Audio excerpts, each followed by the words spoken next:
Hello guys, so today I'm gonna show you how to add an audio file to a video with a Clipchamp. So this video is without audio. We select our audio file and we drag it here.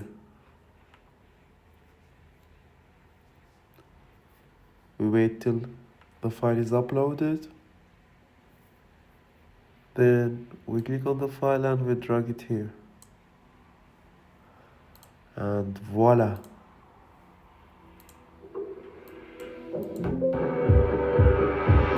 It's like that. And if you want to modify it,